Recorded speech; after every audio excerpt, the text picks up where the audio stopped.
ಶಂಕರಂ ಶಂಕರಾಚಾರ್ಯಂ ಕೇಶವಂ ಬಾದರಾಯಣಂ ಸೂತ್ರಭಾಷ್ಯಕೃತೌ ವಂದೇ ಭಗವಂತೌ ಪುನಃ ಪುನಃ.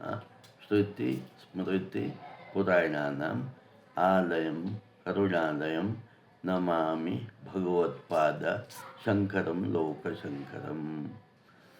ಆಧ್ಯಾತ್ಮಿಕ ಮಿತ್ರರೇ, ವೇದಾಂತಿಗಳೇ, ಬ್ರಹ್ಮಸೂತ್ರ ಪ್ರಿಯರೇ, ನಿಮಗೆಲ್ಲ ವಂದನೆಗಳು ಮತ್ತು ಅಭಿನಂದನೆಗಳು. ಈ ವಿಡಿಯೋದಲ್ಲಿ ನಾವು 1ನೇ ಅಧ್ಯಾಯದ 3ನೇ ಪಾದದ ಸುಮಾರು 43 ಸೂತ್ರಗಳು ಇವೆ. ಆ 43 ಸೂತ್ರಗಳಲ್ಲಿ ಒಂದು 20 ಸೂತ್ರಗಳನ್ನು ಈ ವಿಡಿಯೋದಲ್ಲಿ ನಾವು ನೋಡೋಣ ಅಂತ ನಾನು ಹೇಳ್ತಾ, ಈ ಮೊದಲಿಂದಾಗಿ ನಾವು ಬ್ರಹ್ಮಸೂತ್ರವನ್ನು ಯಾಕೆ ಹೇಳಿಸ್ಕೊಳ್ಬೇಕು ಅಂತ ಮೊದಲು ಅರ್ಥ ಮಾಡ್ಕೊಳ್ಬೇಕು. ನಾವು ಭಗವದ್ಗೀತೆಯನ್ನು ಓದಿದ ನಂತರ ಮತ್ತು ಉಪನಿಷತ್ತುಗಳನ್ನು ಕೇಳಿಸಿಕೊಂಡ ನಂತರ ನಮಗೆ ಕೆಲವು ಅನುಮಾನಗಳು ಬರ್ತವೆ. ಉಪನಿಷತ್ತುಗಳಲ್ಲಿ ಒಂದೊಂದು ಉಪನಿಷತ್ತಿನಲ್ಲಿ ಒಂದೇ ವಿಷಯವನ್ನು ಹೇಳಿದ್ದರೂ ಅದು ಬೇರೆ ಬೇರೆ ಶಬ್ದಗಳಲ್ಲಿ ಹೇಳಿರೋದ್ರಿಂದ ಇದರ ಅರ್ಥ ಏನು ಅನ್ನೋದು ನಮಗೆ ಸ್ವಲ್ಪ ಆಗಾಗ ಅನುಮಾನ ಬರುತ್ತೆ. ಹಾಗಾಗಿ ಭಗವದ್ಗೀತೆಯನ್ನು ಉಪನಿಷತ್ತುಗಳನ್ನು ಎರಡನ್ನು ಸಮೀಕರಿಸಿ ಬ್ರಹ್ಮಸೂತ್ರದಲ್ಲಿ ನಾವು ಅದರ ನಿಜವಾದ ಅರ್ಥವೇನು, ನಿಜವಾದ ತಾತ್ಪರ್ಯವೇನು, ಹೇಗೆ ಆ ತಾತ್ಪರ್ಯ ಹಾಗೆ ಅಂತ ನಾವು ನೋಡ್ತೇವೆ. ಬ್ರಹ್ಮಸೂತ್ರಗಳ ಮೂಲಭೂತ ಉದ್ದೇಶ ಪರಬ್ರಹ್ಮ ತತ್ವವನ್ನು ಹೇಳೋದು.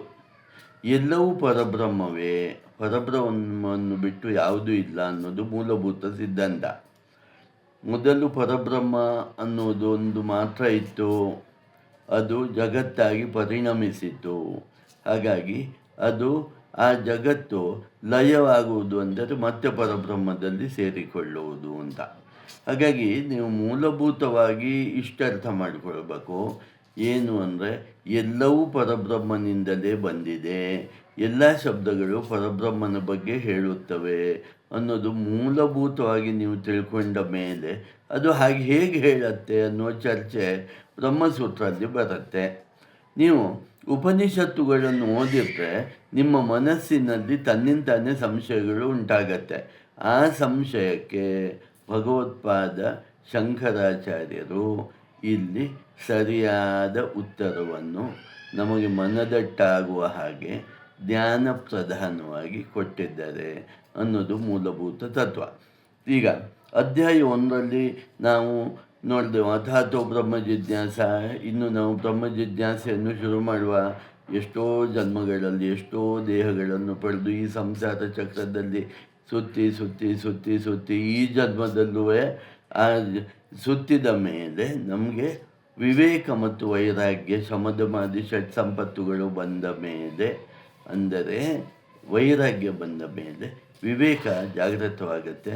ವಿವೇಕದಿಂದ ನಮಗೆ ಮೋಕ್ಷವನ್ನು ಪಡೆಯಬೇಕು ಎಂಬ ಒಂದು ಅಭಿಲಾಷೆ ಹುಟ್ಟುತ್ತೆ.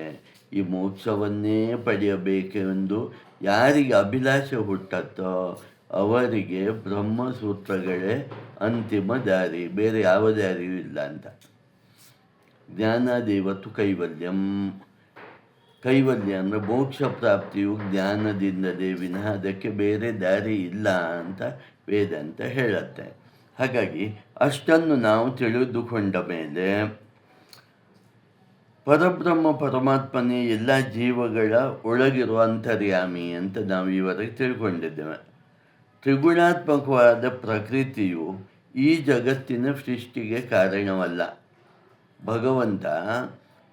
ಭಗವಂತನ ಜೊತೆಗೆ ಪರಮಾತ್ಮ ಪರಬ್ರಹ್ಮದ ಜೊತೆಗೆ ಮಾಯೆ ಇದ್ದರೂ ಸಹ ಪರಬ್ರಹ್ಮದ ಅಧೀನವಾಗಿ ಮಾಯೆ ಇರುತ್ತದೆ. ಮಾಯೆ ಅಂದರೆ ಯಾವುದು? ತ್ರಿಗುಣಾತ್ಮಿಕ ಪ್ರಕೃತಿಯನ್ನು ಮಾಯೆ ಅಂತ ನಾವು ಹೇಳ್ತೇವೆ.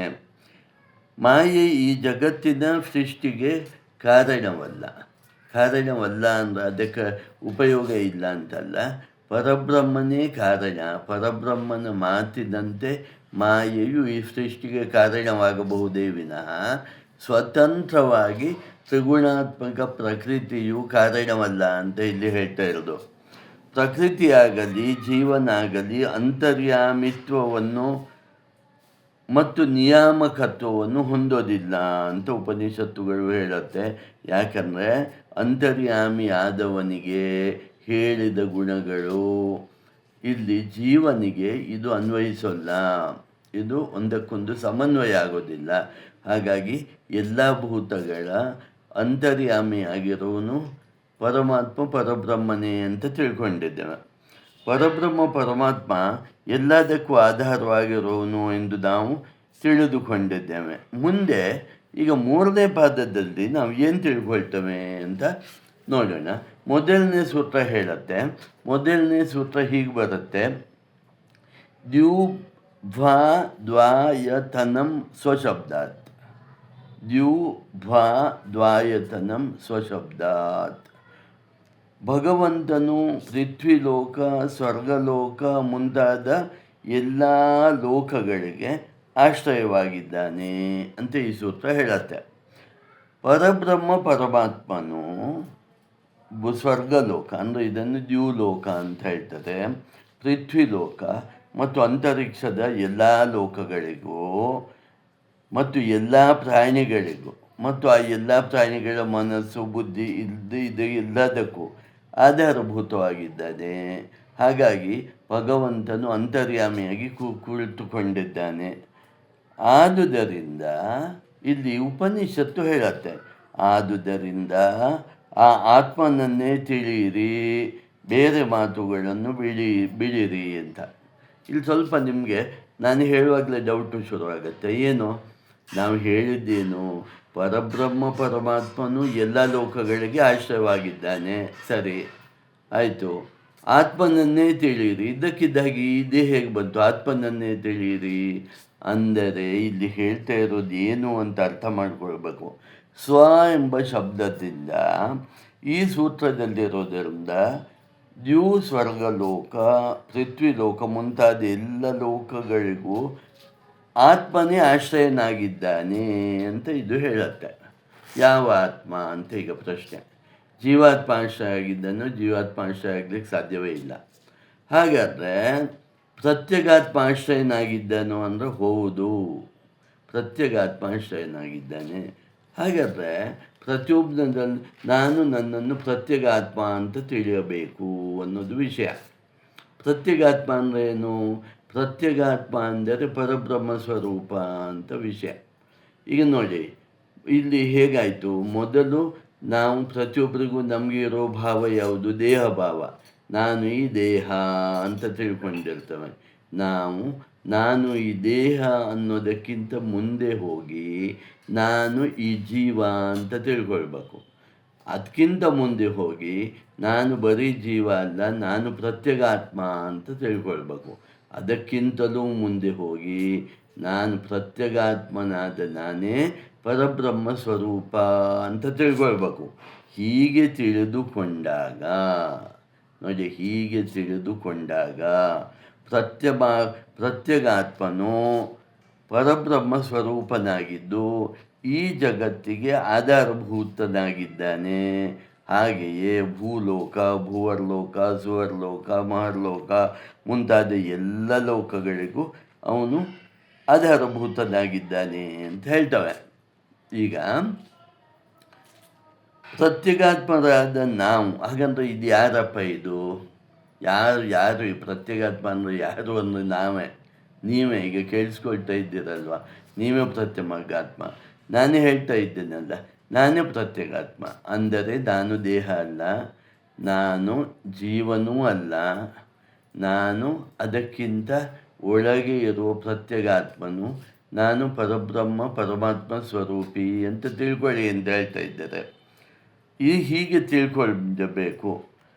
ಇದನ್ನು ನೀವು ತಿಳ್ಕೊಳ್ಳಿ, ಇದನ್ನು ನೀವು ಹಿಡಿಯಿರಿ. ಮತ್ತು ಏನನ್ನು ಬಿಟ್ಟುಬಿಡಿ ಅಂತ ಹೇಳುತ್ತೆ ಅಂದರೆ ಜೀವ, ಜಗತ್ತು, ಈಶ್ವರ, ಪಾಪ, ಪುಣ್ಯ, ಈ ಮಾತುಗಳು ಸಾಕಷ್ಟು ಕಡೆ ಬರ್ತವೆ. ಸಾಕಷ್ಟು ವೇದದಲ್ಲಿ ಬರುತ್ತೆ, ಶ್ರುತಿಯಲ್ಲಿ ಬರುತ್ತೆ. ಈ ಎಲ್ಲ ಮಾತನ್ನು ಬಿಟ್ಟುಬಿಡಿ, ಇದು ಅತಿ ಮುಖ್ಯ ಅಲ್ಲ. ಇದು ಮುಖ್ಯ ಅಂದರೆ ಯಾವುದು? ಪರಬ್ರಹ್ಮ ತತ್ವ ಒಂದೇ ಮುಖ್ಯ. ಅದನ್ನೇ ಹಿಡಿಯಬೇಕು ಅಂತ ಹೇಳ್ತಾರೆ. ಆಯಿತು, ಎಲ್ಲಿ ಹಿಡಿಯೋದು ಇದನ್ನು? ಪರಬ್ರಹ್ಮ ತತ್ವವನ್ನು ಹಿಡಿಯೋದಿಲ್ಲಿ ಅಂದರೆ ನಮ್ಮೊಳಗೆ ಹಿಡಿಯಬೇಕು ಅಂತ. ಪರಬ್ರಹ್ಮ ತತ್ವವನ್ನು ನೀವು ಹೊರಗೆ ಹೋಗಿ ಹಿಡಿಯೋದಲ್ಲ. ದೇಹದ ದೇಹದ ಒಳಗೆ ಯಾವುದಿದೆ? ಇದು ದೇಹವನ್ನು ಅನ್ನಮಯ ಶರೀರ ಅಂತವೆ. ಅದರೊಳಗೆ ಪ್ರಾಣಮಯ, ಅದರ ಒಳಗೆ ಮನೋಮಯ, ಅದರೊಳಗೆ ಯಾವುದು ವಿಜ್ಞಾನಮಯನೇ ಜೀವ. ಈ ವಿಜ್ಞಾನಮಯನಾದ ಜೀವನು ಮುಂದೆ ಆನಂದಮಯನ ಜೊತೆಗೆ ಸೇರಿಕೊಂಡಾಗ ಅವನೇ ಪರಬ್ರಹ್ಮ ಆಗತ್ತೆ. ಆನಂದಮಯನು ಪರಬ್ರಹ್ಮನಾದ್ದರಿಂದ ಜೀವನು ಆನಂದಮಯನ ಜೊತೆಗೆ ಸೇರಿದಾಗ ಪರಬ್ರಹ್ಮನಾಗ್ತಾನೆ. ಅದು ಆಗಬೇಕು. ಆಗ ನಿಮಗೆ ಪ್ರತ್ಯೇಗಾತ್ಮನೂ ಪರಬ್ರಹ್ಮ ಒಂದೇ ಅಂತ ತಿಳಿಯುತ್ತೆ. ಹಾಗೆ ಇದ್ದಾಗ ಎಲ್ಲ ಲೋಕಗಳಿಗೂ ಪ್ರತ್ಯೇಗಾತ್ಮನೇ ಅಥವಾ ಪರಮಾತ್ಮನೇ ಆಶ್ರಯದಾತನು ಅಂತ ಈ ಸೂತ್ರ ಹೇಳುತ್ತೆ. ನೋಡಿ, ಮುಂದಿನ ಸೂತ್ರ ಇದೇ ವಿಷಯವನ್ನು ಮುಂದುವರಿಸುತ್ತಾ ಹೇಳುತ್ತೆ. ಮುಕ್ತೋಪಸೃಪ ವ್ಯಪದೇಶಾತ್ ಪರಬ್ರಹ್ಮ ಪರಮಾತ್ಮವು ಮುಕ್ತರಿಗೆ ಮಾತ್ರ ಪ್ರಾಪ್ತವೇ ಹೊರತು ಜೀವಾತ್ಮರಿಗೆ ಅಲ್ಲ. ಅಂದರೆ ಏನು? ಹೀಗೆ ಅಂದರೆ ಏನಪ್ಪ? ಜೀವಾತ್ಮರಿಗೆ ತಾನೇ ಪ್ರಾಪ್ತ ಆಗಬೇಕಾದ್ದು. ಜೀವಾತ್ಮರೇ ತಾನೇ ಮುಕ್ತಿಗಾಗಿ ಪ್ರಯತ್ನ ಮಾಡ್ತಾ ಇರೋದು. ಮತ್ತು ಜೀವಾತ್ಮರಿಗೆ ಪ್ರಾಪ್ತರಲ್ಲ, ಮುಕ್ತರಿಗೆ ಮಾತ್ರ ಪ್ರಾಪ್ತ ಅಂದರೆ ಅರ್ಥ ಏನು? ಇದರ ಅರ್ಥ ಏನು ಅಂದರೆ, ನೀವು ನಾನು ಜೀವ, ನಾನು ಭೋಕ್ತೃತ್ವ ನನಗಿದೆ, ಕರ್ಮ ನನಗಿದೆ, ಕರ್ತೃತ್ವ ನನಗಿದೆ, ಭೋಕ್ತೃತ್ವ ನನಗಿದೆ ಅಂತ ತಿಳಿದುಕೊಂಡು ನೀವು ಜೀವಭಾವದಲ್ಲೇ ಇದ್ದರೆ ಪರಬ್ರಹ್ಮ ಪರಮಾತ್ಮನನ್ನು ಸೇರಲಿಕ್ಕಾಗೋದಿಲ್ಲ ಅಂತ ಹೇಳ್ತಾ ಇರೋದು. ಹಾಗಾದರೆ ಏನು ಮಾಡಬೇಕು? ಈ ಜೀವಭಾವವನ್ನು ಬಿಟ್ಟು ಬಿಡಬೇಕು. ಪರಮಾತ್ಮ ಭಾವವನ್ನು, ಪ್ರತ್ಯೇಗಾತ್ಮ ಭಾವವನ್ನು ಹೊಂದಬೇಕು. ಆಗ ಮಾತ್ರ ಮುಕ್ತಿ ಸಾಧ್ಯ ಅಂತ ಹೇಳ್ತಾರೆ. ಅಂದರೆ ಉಪಾಧಿ ಮೀರಿ ಹೋಗಬೇಕು. ನಾನು ಪ್ರತ್ಯೇಗಾತ್ಮ ಅಂತ ತಿಳ್ಕೊಳ್ಬೇಕಾದ್ರೆ ದೇಹ ಎಂಬ ಉಪಾಧಿಯನ್ನು ಮೀರಿ ಹೋಗಬೇಕು, ಪ್ರಾಣ ಅನ್ನೋ ಉಪಾಧಿಯನ್ನು ಮೀರಿ ಹೋಗಬೇಕು, ಮನಸ್ಸು ಅನ್ನೋ ಉಪಾಧಿಯನ್ನು ಮೀರಿ ಹೋಗಬೇಕು, ಬುದ್ಧಿ ಜೀವ ಅನ್ನೋ ಉಪಾಧಿಯನ್ನು ಮೀರಿ ಆ ಜೀವ ನಾನೇ ಪರಬ್ರಹ್ಮ ಪರಮಾತ್ಮ ಅಂತ ತಿಳ್ಕೊಳ್ಬೇಕು. ಅದು ಹೇಗೆ ಸರ್ ತಿಳ್ಕೊಳ್ಳಿಕ್ಕಾಗತ್ತೆ ಅಂತ ಒಂದು ಪ್ರಶ್ನೆ ನಿಮಗೆ ಬರ್ತಾ ಇಲ್ವ? ಅದು ಹೇಗೆ ನೀವು ತಿಳ್ಕೊಳ್ಬೇಕು ಅಂದರೆ ತಿಳ್ಕೊಳ್ಳೋದು ಹೇಗೆ ಸಾಧ್ಯ? ನೋಡಿ, ಅದಕ್ಕೆ ಉಪನಿಷತ್ತು ಒಂದು ಉದಾಹರಣೆ ಕೊಡತ್ತೆ. ನದಿಗಳಿವೆ ಅಂತ ಇಟ್ಕೊಳ್ಳಿ. ಒಂದು ನದಿ ಇದೆ ಅಥವಾ ನದಿಗಳು ಇವೆ. ಆ ನದಿ ಅನ್ನೋದಕ್ಕೆ ಅದರದೇ ಆದ ಒಂದು ಲಿಮಿಟೇಷನ್ ಇರುತ್ತೆ. ಈಗ ಬಾವಿ ಅಂದರೆ ಅದಕ್ಕೊಂದು ಲಿಮಿಟೇಷನ್ ಇದೆ, ನದಿ ಅಂದರೆ ಅದಕ್ಕೊಂದು ಲಿಮಿಟೇಷನ್ ಇದೆ, ಕೆರೆ ಅಂದರೆ ಅದಕ್ಕೊಂದು ಲಿಮಿಟೇಷನ್ ಇದೆ ಅಲ್ವಾ? ಅದಕ್ಕೆ ಆ ದೃಷ್ಟಿಯಿಂದ ಹೇಳೋದು. ಒಂದು ನದಿ ಇದೆ. ಈ ನದಿ ಹೋಗ್ತಾ ಹೋಗ್ತಾ ಹೋಗ್ತಾ ಸಮುದ್ರವನ್ನು ಸೇರುತ್ತೆ. ನದಿ ಸಮುದ್ರವನ್ನು ಸೇರುವಲ್ಲಿ ತನಕ ಆ ನೀರನ್ನು ನಾವು ನದಿಯ ನೀರು ಅಂತವೆ ಅಥವಾ ನದಿ ಅಂತ ಹೇಳ್ತೇವೆ. ಅದೇ ನದಿ ಸಮುದ್ರವನ್ನು ಸೇರಿದ ಮೇಲೆ ಆ ನೀರನ್ನು ನಾವು ನದಿಯ ನೀರು ಅಂತ ಹೇಳೋಲ್ಲ, ಸಮುದ್ರದ ನೀರು ಅಂತವೆ. ಆ ನದಿಯನ್ನು ನದಿ ಅಂತ ಹೇಳೋಲ್ಲ, ಸಮುದ್ರ ಅಂತ ಹೇಳ್ತೇವೆ.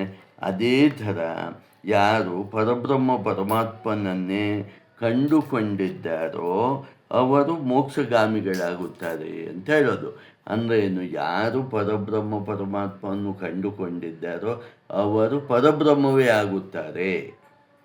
ಹೇಗೆ ನದಿ ಸಮುದ್ರವನ್ನು ಸೇರಿದ ಮೇಲೆ ಸಮುದ್ರವೇ ಆಗುತ್ತದೋ ಹಾಗೆ ಯಾವ ಜೀವಾತ್ಮನು ತನ್ನ ಜೀವಭಾವವನ್ನು ತೊರೆದು ಪರಮಾತ್ಮ ಭಾವದಿಂದಾಗಿ ಪರಬ್ರಹ್ಮದಲ್ಲಿ ಸೇರಿ ಹೋಗ್ತಾನೋ ಅವನು ಪರಬ್ರಹ್ಮವೇ ಆಗಿ ಹೋಗ್ತಾನೆ ಅಂತ ಹೇಳೋದು. ಅಂದರೆ ಜೀವಾತ್ಮನನ್ನು ಕಂಡುಕೊಳ್ಳೋರು ಮುಕ್ತರಾಗುವುದಿಲ್ಲ. ಯಾಕೆ ಮುಕ್ತರಾಗುವುದಿಲ್ಲ ಅಂದರೆ ಜೀವಾತ್ಮದಲ್ಲಿ ಆ ಸರ್ವಜ್ಞತೆ ಇಲ್ಲ, ಸರ್ವಶಕ್ತಿ ಇಲ್ಲ. ಜೀವಾತ್ಮನು ಕಂಟ್ರೋಲರ್ ಅಲ್ಲ. ಜೀವಾತ್ಮನು ಒಂದು ದೇಹಕ್ಕೆ ಮಾತ್ರ ಅಧೀನವಾಗಿರ್ತಾನೆ. ಅದೇ ಪರಬ್ರಹ್ಮ ತತ್ವ ಎಲ್ಲವರಿಗೂ ಆಶ್ರಯವಾಗಿರುತ್ತೆ ಅಂತ ಹೇಳುತ್ತೆ.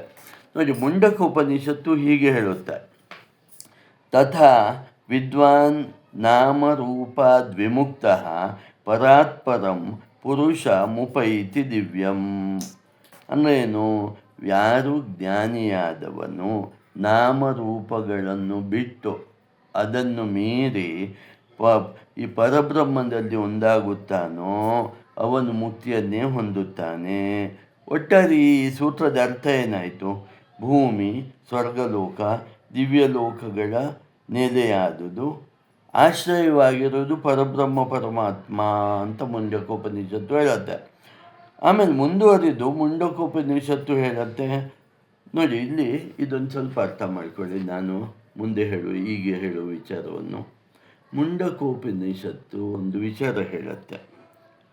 ಓಂಕಾರವೇ ಬಿಲ್ಲು. ಸರಿಯಾಗಿ ಗಮನಿಸಿ.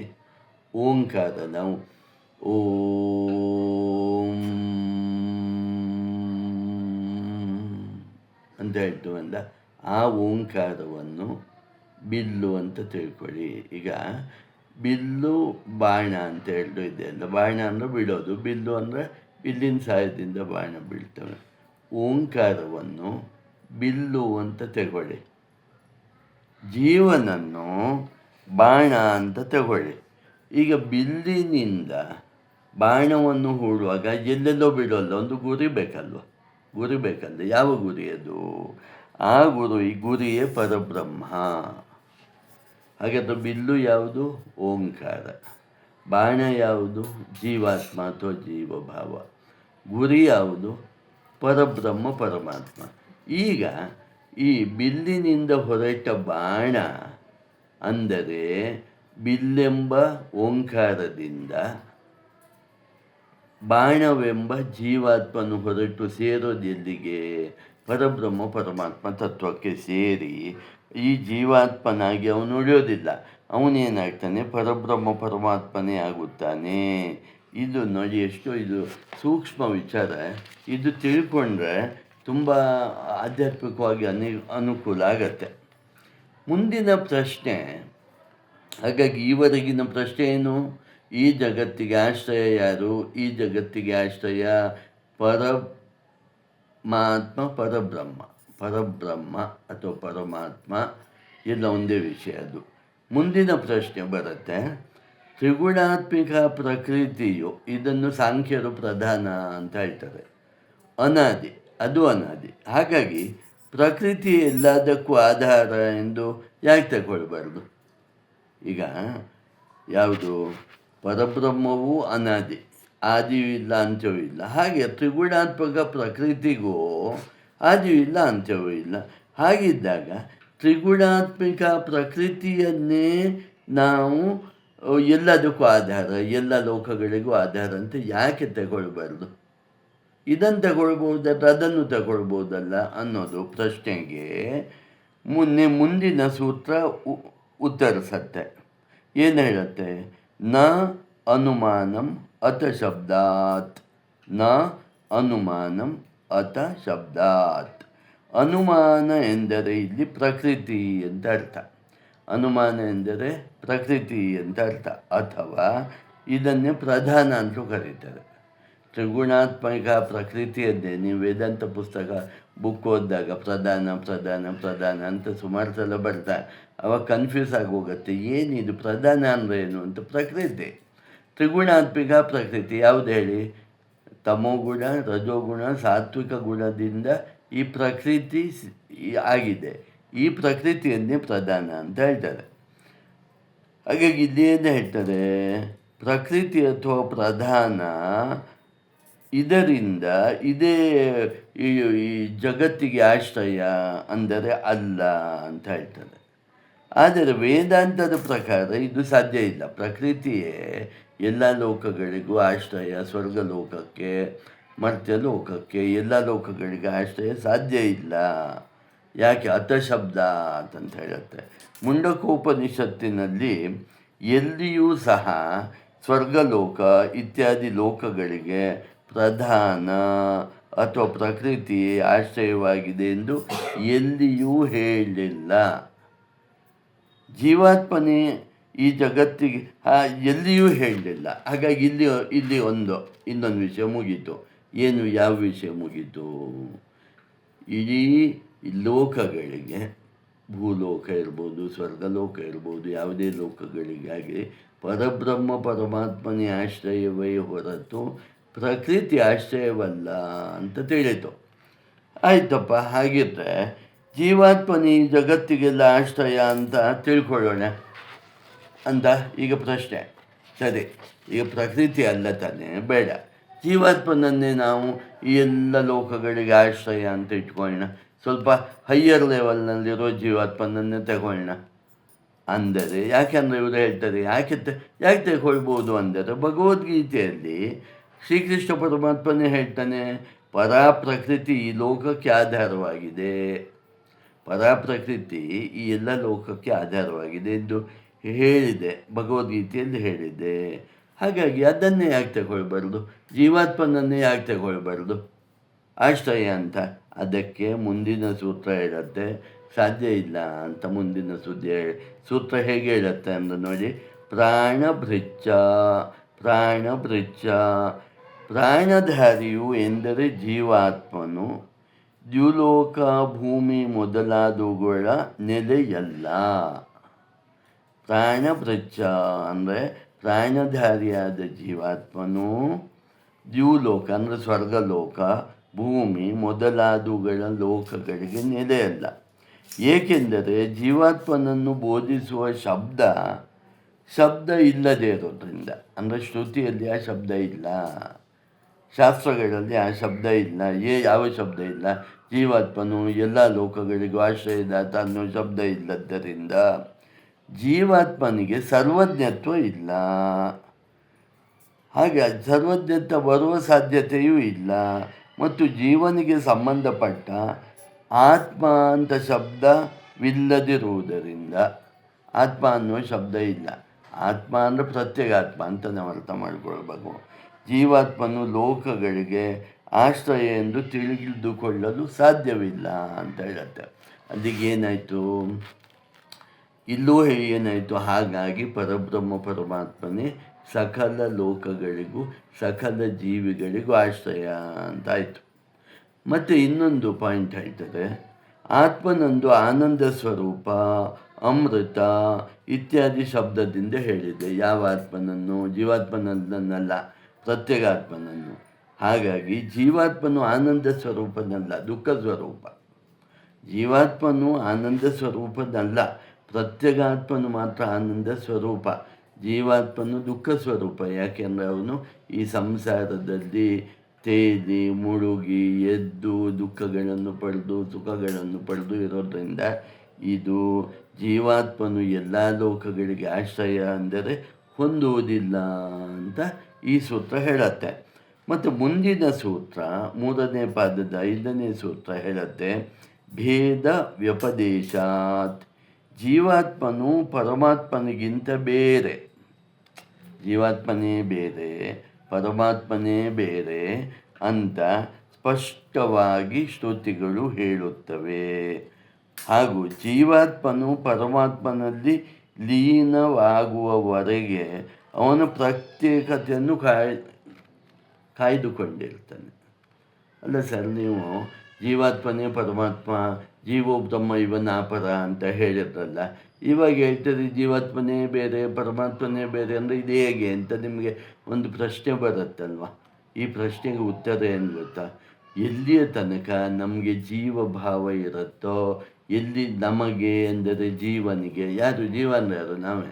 ಎಲ್ಲಿ ತನಕ ಜೀವಾತ್ಮನಾದ ನನಗೆ ನಾನು ಕರ್ತೃ, ನಾನು ಭೋಕ್ತೃ, ನಾನು ಜ್ಞಾತೃ ಈ ಭಾವನೆ ಇರುತ್ತೋ ಅಲ್ಲಿ ತನಕ ನಾನು ಜೀವಾತ್ಮನಾಗಿ ಉಳ್ಕೊಳ್ತಾನೆ, ಪ್ರತ್ಯೇಗಾತ್ಮನಾಗಿರುವುದಿಲ್ಲ.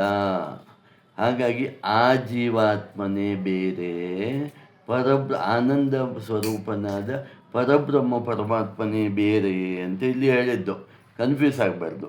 ಹಾಗಾಗಿ ಪರಬ್ರಹ್ಮ ಪರಮಾತ್ಮನೇ ಸರ್ವಲೋಕಗಳಿಗೂ ಆಶ್ರಯನಾಗಿದ್ದಾನೆ, ಜೀವಾತ್ಮನಲ್ಲ ಅಂತ ಮತ್ತೆ ನಾವು ಹೇಳಿದ ಹಾಗಾಯಿತು. ಹಾಗೂ ಮುಂದಿನ ಸೂತ್ರ ಹೇಳತ್ತೆ, ಪ್ರಕರಣಾತ್. ಏನು ಪ್ರಕರಣಾತ್? ಇದು ಪರಬ್ರಹ್ಮ ಪರಮಾತ್ಮನ ಪ್ರಕರಣವಾಗಿದೆ, ಜೀವನ ಪ್ರಕರಣವಲ್ಲ. ಅಂದರೆ ಬ್ರಹ್ಮಸೂತ್ರ ನಾವು ಯಾರ ಪ್ರಕರಣ ಅಂತ ಫಸ್ಟ್ ಹೋಗ್ಬೇಕು. ಒಟ್ಟಾರೆ ಎಲ್ಲೋ ಹೋಗ್ತಾ ಇದ್ರೂ ಪ್ರಯೋಜನ ಇಲ್ಲ. ನಾವು ವೇದಾಂತಕ್ಕೆ ಹೋದಾಗ ನಾವು ಏನು ಪ್ರೂವ್ ಮಾಡಲಿಕ್ಕೆ ಹೊರಡ್ತಾ ಇದ್ದೇವೆ? ಪರಬ್ರಹ್ಮ ಪರಮಾತ್ಮನ ಬಗ್ಗೆ ಚಿಂತನೆ ಮಾಡಲಿಕ್ಕೆ, ವಿಚಾರ ಮಾಡಲಿಕ್ಕೆ ಹೊರಡ್ತಾ ಇದ್ದೇವೆ, ಜೀವಾತ್ಮನ ಬಗ್ಗೆ ಅಲ್ಲ. ಹಾಗಾಗಿ ಬ್ರಹ್ಮಸೂತ್ರಗಳು ಆಗಲಿ, ಉಪನಿಷತ್ತುಗಳಾಗಲಿ ಪರಮಾತ್ಮನ ಪ್ರಕರಣವಾಗಿದೆ ಮತ್ತು ಜೀವಾತ್ಮನ ಪ್ರಕರಣವಲ್ಲ. ಹಾಗಾಗಿ ಜೀವಾತ್ಮನು ಜಗತ್ತಿಗೆ ಆಶ್ರಯವಲ್ಲ. ಮುಂಡಕೋಪನಿಷತ್ತು ಹೇಳುತ್ತೆ, ಕಸ್ಮಿನ್ನು ಭಗವೋ ವಿಜ್ಞಾತೆ ಸರ್ವಮಿದಂ ವಿಜ್ಞಾತಂ.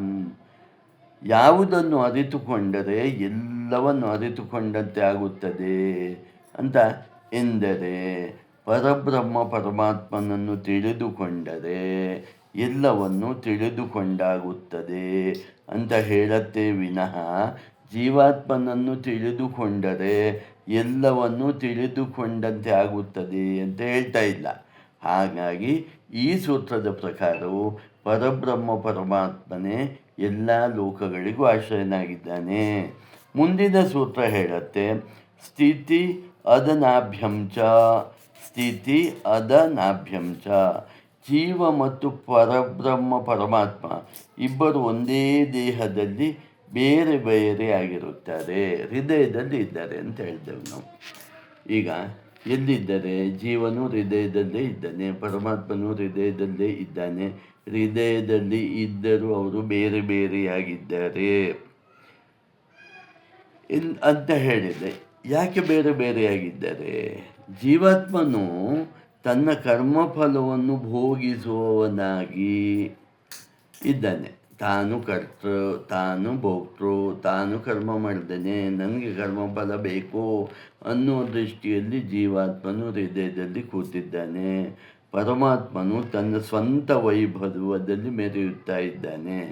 ಅವನಿಗೆ ಕರ್ಮ ಆಗಲಿ, ಕರ್ಮಫಲವಾಗಲಿ, ಕರ್ತೃತ್ವವಾಗಲಿ, ಭೋಕ್ತೃತ್ವವಾಗಲಿ ಇದು ಯಾವುದು ಅವನಿಗೆ ಅಂಟುವುದಿಲ್ಲ. ಹಾಗಾಗಿ ಪರಬ್ರಹ್ಮ ಪರಮಾತ್ಮನೇ ಭೂಲೋಕ, ದ್ಯುಲೋಕ ಮುಂತಾದವುಗಳಿಗೆ ಆಧಾರವಾಗಿದ್ದಾನೆ, ಜೀವಾತ್ಮನಲ್ಲ ಮತ್ತು ಜಡ ಪ್ರಕೃತಿಯೂ ಅಲ್ಲ ಅಂತ ನಾವು ತಿಳ್ಕೊಂಡಿದ್ದೇವೆ. ಆಧ್ಯಾತ್ಮಿಕ ಮಿತ್ರರು, ಇಲ್ಲಿ ಸ್ವಲ್ಪ ಅರ್ಥ ಮಾಡ್ಕೊಳ್ಬೇಕು ನೀವು. ಇಬ್ಬರು ಹೃದಯದಲ್ಲೇ ಇದ್ದಾರೆ. ಮುಂದೆ ಬರ್ತಾ ಅದು ಚರ್ಚೆ, ಆದರೂ ಒಂದು ಮಾತು ಹೇಳ್ತೇನೆ. ಇಬ್ಬರು ಹೃದಯದಲ್ಲಿ ಇದ್ದಾರೆ. ನೋಡಿ, ಈಗ ಒಂದೇ ಮನೆಯಲ್ಲಿ ಗಂಡ ಹೆಂಡತಿ ಇಬ್ಬರು ಇರ್ತಾರೆ. ಗಂಡ ಲೌಕಿಕ ಆಗಿರ್ಬೋದು, ಹೆಂಡತಿ ಆಧ್ಯಾತ್ಮಿಕವಾಗಿರ್ಬೋದು, ಸಾಧ್ಯ ಇಲ್ವಾ? ಅಥವಾ ವೈಸ್ ವರ್ಸ, ಹೆಂಡತಿ ಲೌಕಿಕ ಆಗಿರ್ಬೋದು, ಗಂಡ ಆಧ್ಯಾತ್ಮಿಕ ಆಗಿರ್ಬೋದು. ಅವರಿಬ್ಬರು ಒಂದೇ ಅಂತ ನೀವು ಹೇಳಲಿಕ್ಕಾಗತ್ತಾ?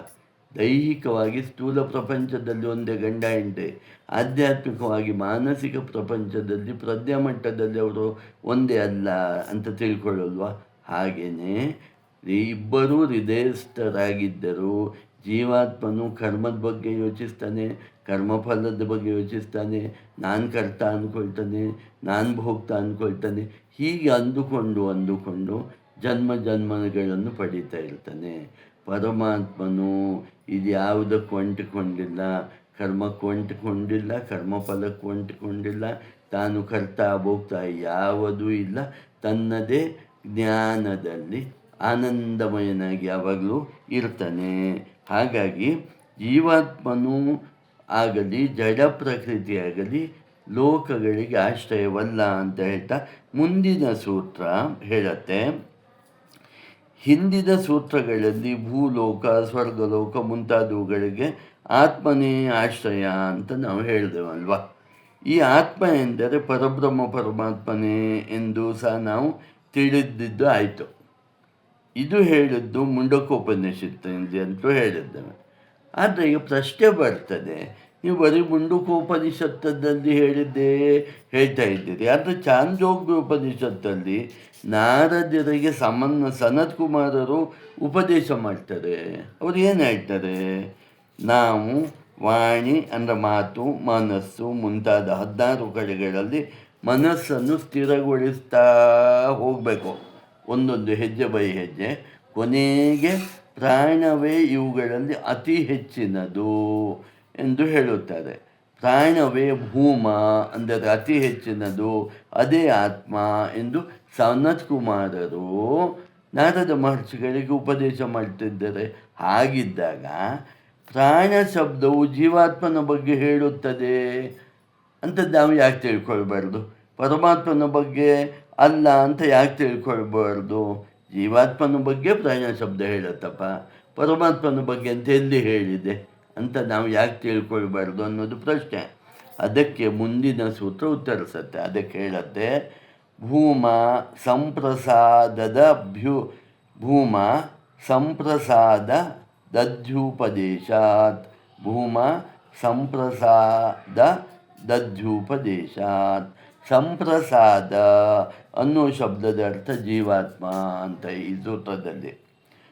ಇಲ್ಲಿ ಹೇಳಿರುವುದು ಜೀವಾತ್ಮ ಪ್ರಾಣ ಇವುಗಳೆರಡಕ್ಕಿಂತಲೂ ಶ್ರೇಷ್ಠವಾದದ್ದು ಅಂತ ಈ ಸೂತ್ರ ಹೇಳುತ್ತೆ.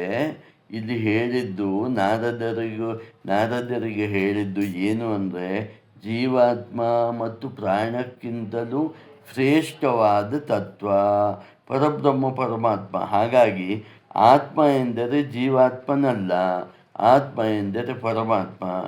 ಹೇಗೆ ಎಲ್ಲ ಕಡ್ಡಿಗಳು ಇಲ್ಲಿ ಒಂದು ಉದಾಹರಣೆ ಕೊಡ್ತಾರೆ. ಒಂದು ಉದಾಹರಣೆ ನೋಡಿ, ಈಗ ನೀವು ಸೈಕಲ್ ಚಕ್ರವನ್ನು ನೋಡ್ತೀರಿ ಅಲ್ವಾ? ಆ ಸೈಕಲ್ ಚಕ್ರದಲ್ಲಿ ಮಧ್ಯದಲ್ಲಿ ಎಲ್ಲ ಕಡ್ಡಿಗಳು ಮಧ್ಯಕ್ಕೆ ಬಂದು ಸೇರುತ್ತೆ ಅಲ್ವಾ? ಸೈಕಲ್ ಚಕ್ರ ಅಂತ ಇಟ್ಕೊಳ್ಳಿ, ಸ್ಪೋಕ್ಸ್. ಈಗ ಹೇಗೆ ಎಲ್ಲ ಸ್ಪೋಕ್ಸ್ ವೀಲಿಗೆ ಒಂದಾಗತ್ತೆ, ಮಧ್ಯದಲ್ಲಿ ಬಂದು ಒಂದಾಗತ್ತೆ, ಹಾಗೆಯೇ ಎಲ್ಲವೂ ಪ್ರಾಣನಲ್ಲಿ ಅಂದರೆ ಬ್ರಹ್ಮ ಪರಮಾತ್ಮನಲ್ಲಿ ಒಂದಾಗತ್ತೆ. ಈ ಬ್ರಹ್ಮಸೂತ್ರಗಳ ಉದ್ದೇಶ ಹೀಗಿದೆ. ಹಾಗಾಗಿ ಇಲ್ಲಿ ಭೂಮ ಅಂತ ಹೇಳಿದ್ದು ಪರಬ್ರಹ್ಮ ಪರಮಾತ್ಮನನ್ನೇ ಹೊರತು ಜೀವಾತ್ಮನನ್ನಲ್ಲ ಅಂತ ಹೇಳೋದು. ಮುಂದೆ ಹಾಗಾದರೆ ಬ್ರಹ್ಮಸೂತ್ರಗಳ ಒಟ್ಟು ಉದ್ದೇಶ ಏನು ಅಂತ ನಾವು ನೋಡಿದಾಗ, ಇದನ್ನು ಶ್ರವಣ ಮಾಡುತ್ತಿರುವವರು ಮೋಕ್ಷಾರ್ಥಿಗಳು ಮೊಟ್ಟ ಮೊದಲನೇದಾಗಿ ತಾನು ಜೀವಾತ್ಮ ಎಂದು ತಿಳಿದುಕೊಳ್ಳಬೇಕು. ಅಂದರೆ ನಾನು ದೇಹ ಅಲ್ಲ, ನಾನು ದೇಹದೊಳಗಿರುವ ಜೀವ ಅಂತ ತಿಳ್ಕೊಳ್ಬೇಕು. ಅಂದರೆ ನಾನು ದೇಹವಲ್ಲ, ದೇಹದೊಳಗಿರುವ ಜೀವಾತ್ಮ. ನಾನು ದೇಹದಲ್ಲ, ದೇಹದೊಳಗಿರುವ ದೇಹಿ. ನಾನು ಕ್ಷೇತ್ರವಲ್ಲ, ಕ್ಷೇತ್ರ ಅಂದರೆ ದೇಹಕ್ಕೆ ಕ್ಷೇತ್ರ ಅಂತ ಹೇಳ್ತಾರೆ. ನಾನು ಕ್ಷೇತ್ರವಲ್ಲ, ಕ್ಷೇತ್ರದೊಳಗಿರುವ ಕ್ಷೇತ್ರಜ್ಞ. ಕ್ಷೇತ್ರಜ್ಞ ಅಂದರೆ ಜೀವಾತ್ಮ ಅಥವಾ ಪರಮಾತ್ಮ. ಫಸ್ಟ್ ಜೀವಾತ್ಮ ಅಂತ ತಿಳ್ಕೊಳ್ಬೇಕು. ಯಾರು ತಾನು ಈ ದೇಹವೇ ಎಂದು ತಿಳಿದುಕೊಂಡು ದೇಹಾತ್ಮ ಭಾವನೆಯನ್ನೇ ಬೆಳೆಸಿಕೊಂಡಿರುತ್ತಾರೋ ಅವರು ಆಧ್ಯಾತ್ಮಿಕವಾಗಿ ಮುಂದುವರಿಯಲು, ಉನ್ನತ ಸ್ಥಿತಿಗೆ ಹೋಗಲು ತುಂಬ ಕಷ್ಟ, ಸಾಧ್ಯ ಇಲ್ಲ ಅಂತ ಹೇಳ್ತಾರೆ. ಯಾಕೆಂದರೆ ಅವರು ದೇಹಕ್ಕೆ ಸಂಬಂಧಿಸಿದ ತಂದೆ, ತಾಯಿ, ಹೆಂಡತಿ, ಮಕ್ಕಳು ಇದನ್ನೇ ನಿಜ ಅಂತ ನಂಬಿರುತ್ತಿರ್ತಾರೆ. ಅವರು ಪೂರ್ತಿ ಲೌಕಿಕರಾಗಿರುತ್ತಾರೆ. ಹೀಗೆ ಪೂರ್ತಿ ಲೌಕಿಕರಾಗಿದ್ದವರಿಗೆ ಬ್ರಹ್ಮಸೂತ್ರದ ಆಧ್ಯಾತ್ಮಿಕತೆಯ ಮಟ್ಟ, ಮೋಕ್ಷದ ಮಟ್ಟ ಅರ್ಥ ಆಗೋದಿಲ್ಲ ಅಂತ ಹೇಳ್ತಾರೆ. ಜೀವಾತ್ಮ ಎಂದು ತಿಳಿದುಕೊಂಡ ಕೂಡಲೇ ನಾವು ನಮ್ಮನ್ನು ಈ ಒಂದು ದೇಹಕ್ಕೆ ಮಿತಿಗೊಳಿಸುವುದಿಲ್ಲ. ನೋಡಿ, ಇಲ್ಲಿ ಸ್ವಲ್ಪ ನಿಧಾನವಾಗಿ ಕೇಳಿ, ಅರ್ಥ ಮಾಡ್ಕೊಂಡು ಕೇಳಿ. ಆಯ್ತಪ್ಪ, ಈಗ ನಾನು ದೇಹಾತ್ಮ ಅಲ್ಲ, ನಾನು ದೇಹ ಅಲ್ಲ, ಸರಿ ನಾನು ಜೀವಾತ್ಮ, ಈಗ ಏನಿವಾಗ ಅಂತ ನಾವು ಕೇಳ್ತೇವಲ್ವ? ನಾವು ಕೇಳ್ತೇವೆ, ಆಯಿತು ಜೀವಾತ್ಮ, ಸೋ ವಾಟ್ ಅಂದರೆ ಅದಕ್ಕೆ ಆನ್ಸರ್ ಹೇಳ್ತಾರೆ. ನೀವು ಯಾವಾಗ ನಾನು ದೇಹದೊಳಗಿರೋ ಜೀವಾತ್ಮ ಅಂತ ಅಂದುಕೊಳ್ಳುತ್ತೀರೋ ಆಗ ನೀವು ಒಂದೇ ದೇಹಕ್ಕೆ ಮಿತ ಆಗಿರುವುದಿಲ್ಲ. ಯಾಕೆ ಆಗಿರುವುದಿಲ್ಲ ಅಂದರೆ ಜೀವಾತ್ಮನು ದೇಹದಿಂದ ದೇಹಕ್ಕೆ ಪ್ರಯಾಣ ಬೆಳೆಸ್ತಾನೇ ಇರ್ತಾನೆ. ಅವನು ಈ ದೇಹಕ್ಕೆ ಮಾತ್ರ ಸಂಬಂಧಪಟ್ಟವನಲ್ಲ, ಈ ದೇಹಕ್ಕೆ ಸಂಬಂಧಪಟ್ಟವರಿಗೆ ಮಾತ್ರ ಸಂಬಂಧಪಟ್ಟವನಲ್ಲ. ಇನ್ನೊಂದು ಸಲ ಹೇಳ್ತೇನೆ, ನೀವು ಯಾವಾಗ ನಾನು ಜೀವಾತ್ಮ ಅಂತ ತಿಳ್ಕೊಂಡಿರ್ತೀರೋ ಆಗ ನಿಮ್ಮ ಸಂಬಂಧ ಬರೀ ಈಗಿನ ದೇಹದ ಜೊತೆಗೆ ಮಾತ್ರ ಅಲ್ಲ, ಒಂದನೇದು. ಆಮೇಲೆ ಎರಡನೇದು, ಈ ದೇಹಕ್ಕೆ ಸಂಬಂಧಪಟ್ಟವರ ಜೊತೆಗೆ ಮಾತ್ರ ನಿಮ್ಮ ಸಂಬಂಧ ಅಲ್ಲ, ಹಾಗೆ ಮಿತಿಗೊಳಿಸುವುದಿಲ್ಲ. ಹಾಗಾಗಿ ಈ ದೇಹವಿಲ್ಲದೆ ನೋಡಿ, ಭಗವದ್ಗೀತೆಯಲ್ಲಿ ಬರ್ತಾ ಕೃಷ್ಣ ಭಗವಂತ ಹೇಳ್ತಾನೆ, ಈ ದೇಹ ಅವ್ಯಕ್ತಾದೀನಿ ಭೂತಾನಿ ವ್ಯಕ್ತ ಮಧ್ಯಾನಿ ಭಾರತ. ಅವ್ಯಕ್ತಾದೀನಿ ಭೂತಾನಿ ವ್ಯಕ್ತ ಮಧ್ಯಾನಿ ಭಾರತ. ನಾನು ಈ ದೇಹ ಇರುವ ಮೊದಲು ಅಂದರೆ ನಾನು ಈ ದೇಹವನ್ನು ತಗೊಂಡು ಹುಟ್ಟುವ ಮೊದಲು ನಾನಿರಲಿಲ್ವಾ? ನಾನಿದ್ದೆ. ಈ ದೇಹ ಇದೆ, ನಾನಿಲ್ವಾ? ನಾನಿದ್ದೇನೆ. ಈ ದೇಹ ಬಿಟ್ಟು ಯಾವತ್ತೂ ಹೋಗ್ತೇನೆ, ನಾನಿರಲು ನಾನಿರ್ತೇನೆ. ಅಂದರೆ ದೇಹ ಬರುವ ಮೊದಲು ನಾನಿದ್ದೆ, ದೇಹವಿದ್ದಾಗಲೂ ನಾನಿರ್ತೇನೆ, ದೇಹ ಹೋದ ಮೇಲೂ ನಾನಿರ್ತೇನೆ. ಈ ಭಾವನೆ ನಿಮಗೆ ಬರುತ್ತೆ ನಾನು ಜೀವಾತ್ಮ ಅಂತ ತಿಳ್ಕೊಂಡಾಗ. ಈ ದೇಹವಿರುವಾಗಲೂ ದೇಹ ಹೋದ ಮೇಲೂ ನಾನು ಇರ್ತೇನೆ ಎಂದು ತಿಳಿದಾಗ, ನಾನು ದೇಹದಲ್ಲಿ ಇದ್ದರೂ ನಾನು ದೇಹಕ್ಕಿಂತ ಬೇರೆ ಆದವನು ಎಂದು ತಿಳಿದುಕೊಂಡಾಗ, ನಾನು ದೇಹದಲ್ಲಿದ್ದೇನೆ, ಅದು ನಾನೇ ದೇಹ ಅಲ್ಲ, ನಾನು ಬೇರೆ, ದೇಹ ಬೇರೆ ಅಂತ ತಿಳಿದುಕೊಂಡಾಗ ನಮ್ಮ ಎಲ್ಲ ಸಮಸ್ಯೆಗಳು ಮುಗಿದೇ ಹೋಗುತ್ತವೆ ಅಂತ ಹೇಳ್ತಾರೆ. ಹೀಗೆ ನಾರದ ಮಹರ್ಷಿಗಳಿಗೆ ಏನಾಯಿತು? ದೇಹಾತ್ಮ ಭಾವದಿಂದ ಜೀವಾತ್ಮ ಭಾವ ಬಂತು. ಅಂದರೆ ಜ್ಞಾನಿಗಳು, ನಾರದ ಮಹರ್ಷಿಗಳು ಅಂದರೆ ಸಾಮಾನ್ಯರೇನೂ ಅಲ್ಲ, ಅತ್ಯಂತ ಶ್ರೇಷ್ಠರು. ಯಾವಾಗಲೂ ಮಹಾವಿಷ್ಣುವಿನ ಜೊತೆಗೆ ಇರೋರು, ಶಿವನ ಜೊತೆಗೆ ಬೇಕಾಗಿರ್ಬೋದು, ಬ್ರಹ್ಮನ ಜೊತೆಗೆ ಹೋಗ್ಬೋದು, ತ್ರಿಲೋಕ ಸಂಚಾರಿಗಳು ಅಂಥ ಮಹಾತ್ಮರಿಗೇ ಈ ಸಮಸ್ಯೆ ಕಾಡಿದೆ ಅಂದರೆ ಯೋಚನೆ ಮಾಡಿ, ದೇಹಾತ್ಮ ಭಾವದ ಸಮಸ್ಯೆ. ಸನತ್ ಕುಮಾರ ಋಷಿಗಳ ಜ್ಞಾನೋಪದೇಶದಿಂದ ಅವರಿಗೆ ಅರ್ಥ ಆಯಿತು, ನಾನು ದೇಹಾತ್ಮನಲ್ಲ, ನಾನು ದೇಹಾತ್ಮ ಅಲ್ಲ, ನಾನು ಜೀವಾತ್ಮ ಅಂತ ಭಾವನೆ ಆಯಿತು. ಬಂದ ಕೂಡಲೇ ಅವ್ರು ಏನಾದರು ಅಂದರೆ ಅತಿವಾದಿ ಆಗಿ ಹೋದರು. ಏನು ಅತಿವಾದಿ ಅಂದರೆ ಸಂಸಾರದ ಬಗ್ಗೆ ಮಾತಾಡೋದು ಸ್ಟಾಪ್ ಮಾಡಿಬಿಟ್ರು, ಲೌಕಿಕ ಪ್ರಪಂಚದ ಬಗ್ಗೆ ಮಾತಾಡೋದು ಸ್ಟಾಪ್ ಮಾಡಿಬಿಟ್ರು. ಬರೀ ಆಧ್ಯಾತ್ಮಿಕ ವಿಚಾರದ ಶ್ರವಣ, ಮನನ, ನಿಧಿಧ್ಯಾಸನ ಇದೇ ಮುಖ್ಯ ಅಂತ ಅವರಿಗೆ ತಿಳಿದೋಯ್ತು. ಮುಂದೆ ಈ ಜೀವಾತ್ಮನು ಯಾರು ಎಂದು ಅವರು ಯೋಚಿಸ್ತಾ ಹೋದಾಗ ಅವರಿಗೆ ಜೀವಾತ್ಮನ ಸ್ವಸ್ವರೂಪ ಪರಮಾತ್ಮನೇ ಅಂತ ಗೊತ್ತಾಯಿತು. ಜೀವಾತ್ಮನು ಬೇರೆ ಅಲ್ಲ, ಪರಬ್ರಹ್ಮ ಪರಮಾತ್ಮನು ಬೇರೆ ಅಲ್ಲ. ಆದರೆ ಜೀವಾತ್ಮನು ಪರಬ್ರಹ್ಮ ಶುದ್ಧನಾಗಿ, ಶುದ್ಧ ಚೈತನ್ಯನಾಗಿ, ಅಂದರೆ ಪ್ರತ್ಯಗಾತ್ಮನಾಗಿ ಇದ್ದಾಗ ಪರಬ್ರಹ್ಮ ಪರಮಾತ್ಮನ ಸ್ವರೂಪವೇ ಆಗಿರ್ತಾನೆ ಅಂತ ಅವ್ರಿಗೆ ಗೊತ್ತಾಯಿತು. ಆವಾಗ ಅಹಂ ಬ್ರಹ್ಮಾಸ್ಮಿ ಅನ್ನುವ ಜ್ಞಾನ ನಾರದ ಮಹರ್ಷಿಗಳಿಗೆ ಬಂತು ಅಂತ ಕಥೆ. ಅಂದರೆ ನಮಗೆ ಬರಬೇಕು ಅಂತ ವಿಷಯ. ನಾರದರಿಗೆ ಬಂತು, ಅವರು ಜ್ಞಾನಿಗಳೇ, ನಾರದರು ಜ್ಞಾನಿಗಳೇ, ನಾರದಿಗರು ಭಕ್ತಿಯೋಗಿಗಳು. ಅವರಿಗೆ ಜ್ಞಾನ ಯೋಗದ ವಿಚಾರವನ್ನು ಸನತ್ ಕುಮಾರರು ಹೇಳಿದರು. ಈಗ ನಮ್ಮ ಕಥೆ ಏನು ಅಂದರೆ ನಾವು ಎಲ್ಲೂ ಸಲ್ಲಲ್ಲ. ಅತ್ಲಾಗ ಭಕ್ತರು ಅಂತವೆ, ನಮ್ಮ ಹೃದಯದಲ್ಲಿ ಅಂಥ ಭಕ್ತಿ ಏನೂ ಇಲ್ಲ. ಜ್ಞಾನಿಗಳು ಅಂದ್ಕೊಳ್ತವೆ, ನಮ್ಮ ತಲೆಯಲ್ಲಿ ಪ್ರಜ್ಞೆಯಲ್ಲಿ ಅಂಥ ಜ್ಞಾನ ಏನೂ ಇಲ್ಲ. ಇದು ನಮಗೆ ಗೊತ್ತಿದೆ, ಹೇಳುತ್ತಿರೋ ನನಗೂ ಗೊತ್ತಿದೆ, ಕೇಳಿಸ್ಕೊಳ್ತಾ ಇರೋ ನಿಮಗೂ ಗೊತ್ತಿದೆ. ಇಲ್ಲಿ ಚಾಲೆಂಜ್ ಏನು ಅಂದರೆ, ಮನುಷ್ಯ ದೇಹ ಬಂದಾಗ ಮೋಕ್ಷಗಾಮಿಯಾಗಿರಬೇಕು. ನಾನು ದೇಹ ಅಲ್ಲ ಅಂತ ಫಸ್ಟ್ ತಿಳ್ಕೊಳ್ಬೇಕು, ನಾನು ಜೀವಾತ್ಮ ಅಂತ ತಿಳ್ಕೊಳ್ಬೇಕು, ನಾನು ಜೀವನೂ ಅಲ್ಲ ಅಂತ ತಿಳ್ಕೊಳ್ಬೇಕು, ನಾನು ಪ್ರತ್ಯಗಾತ್ಮ ಅಂತ ತಿಳ್ಕೊಳ್ಬೇಕು. ನಾನು ಪ್ರತ್ಯಗಾತ್ಮ ಆದುದರಿಂದ ನಾನು ಪರಬ್ರಹ್ಮ ಪರಮಾತ್ಮನ ಸ್ವರೂಪವೇ ಅನ್ನುವ ನಿಶ್ಚಯ ಜ್ಞಾನವನ್ನು ಪಡೆದವನೇ ಜೀವನ್ಮುಕ್ತ ಆಗ್ತಾನೆ ಅಂತ ವಿಚಾರ. ಯಾರು ಜೀವನ್ಮುಕ್ತನಾಗಿ ಹೋಗ್ತಾನೋ ಅವನು ಈ ದೇಹವನ್ನು ಬಿಟ್ಟ ನಂತರ ಅವನಿಗೆ ವಿದೇಹ ಮುಕ್ತಿ, ಕಟ್ಟಿಟ್ಟ ಬುದ್ಧಿ ಅಂತ ವೇದಾಂತ ಶಾಸ್ತ್ರ ಹೇಳತ್ತೆ. ಮಿತ್ರರ ಮುಂದಿನ ಸೂತ್ರ ಹೇಳತ್ತೆ, ಧರ್ಮೋಪಪತ್ತೇಶ್ಚ. ಏನು? ಉಪನಿಷತ್ತುಗಳಲ್ಲಿ ಹೇಳಿದ ಧರ್ಮವು ಜೀವಾತ್ಮನಿಗೆ ಹೊಂದುವುದಿಲ್ಲ. ಬೇರೆ ವಿಚಾರಗಳನ್ನು ನೋಡಿ ಏನು ಹೇಳುತ್ತೆ ಉಪನಿಷತ್ತು? ಬೇರೆ ವಿಚಾರವನ್ನು ನೋಡದ, ಕೇಳದ, ವಿಚಾರಿಸದೇ ಇರುವುದೇ ಭೂಮ. ಭೂಮ ಅಂದರೆ ಏನು? ಬೇರೆ ವಿಚಾರಗಳನ್ನು ಕೇಳಿಸಿಕೊಳ್ಳದ, ನೋಡದ, ಕೇಳದ, ವಿಚಾರಿಸದ ಇರುವ ತತ್ವವೇ ಭೂಮ, ಪರಬ್ರಹ್ಮ ತತ್ವ. ಬೇರೆಯದನ್ನು ನೋಡುವ, ಕೇಳುವ, ವಿಚಾರಿಸುವುದೇ ಅಲ್ಪ ಅಂದರೆ ಜೀವಾತ್ಮ ಅಂತ ಹೇಳ್ತಾರೆ. ಭೂಮವೇ ಪರಬ್ರಹ್ಮ ಪರಮಾತ್ಮ. ಈ ಭೂಮ ಪರಬ್ರಹ್ಮ ಮತ್ತು ಜೀವ ಪರಬ್ರಹ್ಮ ಅಲ್ಲ. ಈ ಭೂಮವು ತನ್ನ ಮಹಿಮೆಯಲ್ಲಿ ಪ್ರತಿಷ್ಠಿತವಾಗಿದೆ. ಅದು ಯಾವುದನ್ನು ಅವಲಂಬಿಸಿಲ್ಲ. ಇಲ್ಲಿ ನಿಮಗೆ ಸ್ವಲ್ಪ ಡೌಟ್ ಬರಲಿಕ್ಕೆ ಶುರು ಆಗ್ಬೋದಲ್ವಾ, ಏನಪ್ಪ ಇದು ಭೂಮ ಛಾಂದೋಗ್ಯೋಪನಿಷತ್ತಲ್ಲಿ ಭೂಮ ಅನ್ನುವ ಶಬ್ದ ಬರುತ್ತೆ. ನಾರದ ಮಹರ್ಷಿಗಳಿಗೆ ಸನತ್ ಕುಮಾರರು ಹೇಳ್ತಾರೆ, ಭೂಮವನ್ನು ತಿಳಿದುಕೊಂಡರೆ ಎಲ್ಲವನ್ನೂ ತಿಳಿದುಕೊಂಡಂತೆ. ಏನು ಇದು ಭೂಮ ಅಂದರೆ ಪರಬ್ರಹ್ಮ ಪರಮಾತ್ಮ ತತ್ವ ಅಂತ ಕೊನೆಗೆ ಇಲ್ಲಿ ಬಂದುಬಿಡತ್ತೆ. ಹಾಗಾಗಿ ಪರಬ್ರಹ್ಮ ಪರಮಾತ್ಮ ತತ್ವದಲ್ಲಿರುವ ಜ್ಞಾನಿಗಳು ಲೌಕಿಕವಾಗಿ ಯಾವುದನ್ನು ನೋಡೋದು, ಕೇಳೋದು, ಮಾತಾಡೋದು, ಚಾಡಿ ಹೇಳೋದು ಅದೆಲ್ಲ ಮಾಡೋಲ್ಲ ಅಲ್ವಾ. ಜ್ಞಾನಿಗಳು ಯಾವಾಗಲೂ ಜ್ಞಾನದ ವಿಚಾರವನ್ನೇ ಶ್ರವಣ ಮನನ ನಿಧಿಧ್ಯಾಸನ ಮಾಡ್ತಾರೆ. ಉಪನಿಷತ್ತುಗಳನ್ನು ಓದೋದು, ವೇದಾಂತ ಚಿಂತನೆ ಮಾಡೋದು, ಭಗವದ್ಗೀತೆ ಓದೋದು, ಹೇಳೋದು, ಕೇಳೋದು, ಚರ್ಚೆ ಮಾಡೋದು ಮುಂತಾದವನ್ನು ಮಾಡ್ತಾರೆ.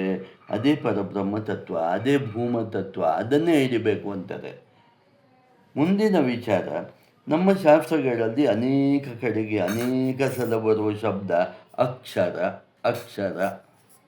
ಭಗವದ್ಗೀತೆಯಲ್ಲಿ ಅಕ್ಷರ ಎನ್ನುವುದನ್ನು ಕೆಲವು ಸಲ ಜೀವಾತ್ಮ ಅನ್ನೋ ಅರ್ಥ ಬರುವ ಹಾಗೆ ಉಪಯೋಗಿಸಿದ್ದಾರೆ, ಕೆಲವು ಸಲ ಪರಮಾತ್ಮ ಅನ್ನೋ ಅರ್ಥ ಬರುವ ಹಾಗೆ ಉಪಯೋಗಿಸಿದ್ದಾರೆ, ಇನ್ನು ಕೆಲವು ಸಲ ಪ್ರಕೃತಿ ಅನ್ನೋ ಅರ್ಥ ಬರುವ ಹಾಗೆ ಉಪಯೋಗಿಸಿದ್ದಾರೆ. ಹಾಗಾದರೆ ಈ ಅಕ್ಷರ ಎನ್ನುವ ಶಬ್ದದ ನಿಜವಾದ ಅರ್ಥ ಏನು ಅಂತ.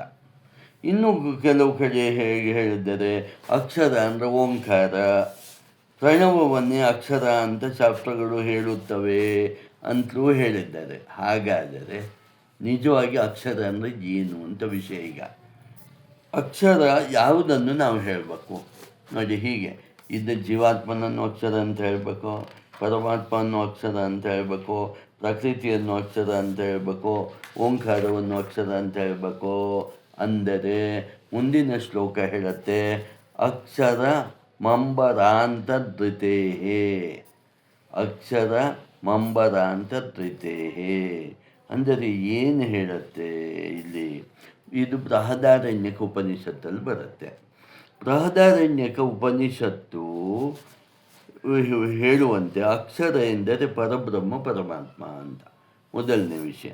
ಏಕೆಂದರೆ ಈ ಅಕ್ಷರವು ಆಕಾಶದವರೆಗೆ ಎಲ್ಲದಕ್ಕೂ ಆಶ್ರಯವಾಗಿದೆ. ಕನ್ಫ್ಯೂಸ್ ಆಗುತ್ತೆ ಅಲ್ಲ ನಿಮಗೆ, ಆಕಾಶದವರೆಗೆ ಅಂದರೆ ಏನು ನೋಡಿ. ಪಂಚಭೂತಗಳು ಪೃಥ್ವಿ, ಜಲ, ಅಗ್ನಿ, ಮೂರಾಯಿತು, ವಾಯು, ಆಕಾಶ, 5.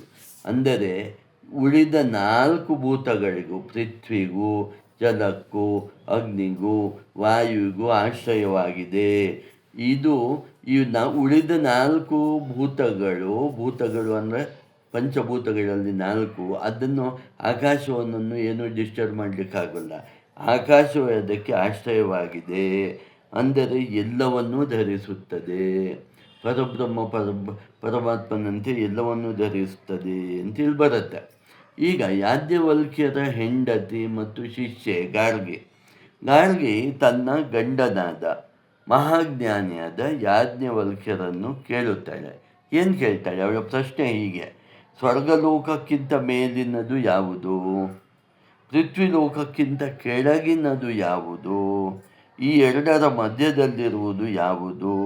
ಭೂತ, ವರ್ತಮಾನ, ಭವಿಷ್ಯತ್ ಕಾಲದಲ್ಲಿರುವುದು ಯಾವುದು? ಇದು ಗಾರ್ಗಿಯ ಪ್ರಶ್ನೆ. ಯಾರಿಗೆ? ಮಹಾಜ್ಞಾನಿಯಾದ ತನ್ನ ಗಂಡನೇ ಆದ ಯಾಜ್ಞವಲ್ಕ್ಯರಿಗೆ. ಮತ್ತು ಆಕಾಶ ಹಾಗೂ ಕಾಲ ಎಲ್ಲಿ ನೆಲೆಸಿದೆ ಅಂತಲೂ ಮತ್ತೆ ಪ್ರಶ್ನೆ ಕೇಳ್ತಾಳೆ. ಅದಕ್ಕೆ ಉತ್ತರವಾಗಿ ಯಾಜ್ಞವಲ್ಕ್ಯರು ಹೇಳ್ತಾರೆ, ಅಕ್ಷರ ಅನ್ನುವುದರಲ್ಲಿ ಉಳಿದೆಲ್ಲವೂ ಆಶ್ರಯ ಪಡೆದಿವೆ. ನೋಡಿ, ಅಕ್ಷರವೆಂದರೆ ಸ್ಥೂಲವೂ ಅಲ್ಲ, ಸೂಕ್ಷ್ಮವೂ ಅಲ್ಲ, ಉದ್ದವೂ ಅಲ್ಲ, ಗಿಡ್ಡವೂ ಅಲ್ಲ, ಕೆಂಪು ಅಲ್ಲ, ಬಿಳಿಯೂ ಅಲ್ಲ. ಈ ಅಕ್ಷರ ಅನ್ನುವುದು ಪೃಥ್ವಿ, ಅಪ್ಪು, ತೇಜಸ್ಸು, ವಾಯು, ಆಕಾಶದವರೆಗೆ ಎಲ್ಲದಕ್ಕೂ ಆಶ್ರಯವಾಗಿರುವುದರಿಂದ ಪರಬ್ರಹ್ಮ ಪರಮಾತ್ಮನೇ ಆಗಿದೆ. ಇಲ್ಲಿ ಯಾಜ್ಞವಲ್ಕ್ಯ ಋಷಿಗಳು ಸ್ಪಷ್ಟವಾಗಿ ಹೇಳ್ತಾರೆ, ಅಕ್ಷರ ಅನ್ನೋ ಶಬ್ದದ ಅರ್ಥ ಏನು ಅಂದರೆ ಪರಬ್ರಹ್ಮ ಪರಮಾತ್ಮನೇ ಅಂತ ತಗೊಳ್ಬೇಕು. ಬೇರೆ 10 ಕಡೆ 10 ಥರ ಹೇಳಿದ್ರು. ನಾವು ಬ್ರಹ್ಮಸೂತ್ರ ಸ್ಪಷ್ಟವಾಗಿ ಹೇಳುತ್ತೆ, ಅಕ್ಷರ ಎಂದರೆ ಪರಬ್ರಹ್ಮ ಪರಮಾತ್ಮನೇ. ಆದರೆ ಸಾಂಖ್ಯರು ಏನು ಹೇಳ್ತಾರೆ ಗೊತ್ತಾ? ಸಾಂಖ್ಯರು ಹೇಳುವ ಪ್ರಕಾರ ತ್ರಿಗುಣಾತ್ಮಿಕ ಪ್ರಕೃತಿಯೇ ಅಂದರೆ ಅವರು ಪ್ರಧಾನ ಅಂತ ಹೇಳ್ತಾರೆ. ಎಲ್ಲದಕ್ಕೂ ಆಧಾರ, ಆಕಾಶಕ್ಕೂ ಪ್ರಕೃತಿಯೇ ಆಧಾರ. ವೇದಾಂತಿಗಳು ಇದನ್ನು ಒಪ್ಪಲ್ಲ. ವೇದಾಂತಿಗಳ ಪ್ರಕಾರ ಪರಬ್ರಹ್ಮ ಪರಮಾತ್ಮನೇ ಜಗತ್ತಿಗೆ ಆಶ್ರಯ. ಸಾಂಖ್ಯರ ಪ್ರಕಾರ ತ್ರಿಗುಣಾತ್ಮಕ ಪ್ರಕೃತಿಯೇ ಜಗತ್ತಿಗೆ ಆಶ್ರಯ ಅಂತ. ಸಾಂಖ್ಯರು ಅಕ್ಷರ ಎಂಬ ಪದವನ್ನು ಪ್ರಕೃತಿಗೆ ಉಪಯೋಗಿಸುತ್ತಾರೆ. ನೋಡಿ, ವೇದಾಂತಿಗಳು ಅಕ್ಷರ ಅನ್ನೋ ಪದವನ್ನು ಪರಬ್ರಹ್ಮ ಪರಮಾತ್ಮನಿಗೆ ಉಪಯೋಗಿಸ್ತಾರೆ. ಸಾಂಖ್ಯರು ಅಕ್ಷರ ಎನ್ನುವ ಪದವನ್ನು ಪ್ರಕೃತಿಗೆ ಉಪಯೋಗಿಸ್ತಾರೆ. ವೇದಾಂತಿಗಳು ಅಕ್ಷರ ಎಂಬ ಪದವನ್ನು ಪರಮಾತ್ಮನಿಗೆ ಉಪಯೋಗಿಸಿದರೆ ಸಾಂಖ್ಯರು ಪ್ರಕೃತಿ ಉಪಯೋಗಿಸ್ತಾರೆ. ಹಾಗಾಗಿ ಯಾವುದನ್ನು ಒಪ್ಪಬೇಕು ಅನ್ನೋದು ಮುಂದಿನ ಪ್ರಶ್ನೆ. ಅಂದರೆ ಸಾಂಖ್ಯರು ಒಂದು ಹೇಳ್ತಾರೆ, ವೇದಾಂತಿಗಳು ಒಂದು ಹೇಳ್ತಾರೆ. ಸಾಂಖ್ಯರು ಪ್ರಕೃತಿಯೇ ಆಶ್ರಯ ಅಂತ ಹೇಳ್ತಾರೆ, ವೇದಾಂತಿಗಳು ಪರಬ್ರಹ್ಮವೇ ಆಶ್ರಯ ಅಂತ ಹೇಳ್ತಾರೆ. ಸಾಂಖ್ಯರು ಅಕ್ಷರ ಅಂದರೆ ಏನು ಹೇಳ್ತಾರೆ? ಪ್ರಕೃತಿ ಅಂತ ಹೇಳ್ತಾರೆ. ವೇದಾಂತಿಗಳು ಅಕ್ಷರ ಅಂದರೆ ಪರಬ್ರಹ್ಮ ಅಂತ ಹೇಳ್ತಾರೆ.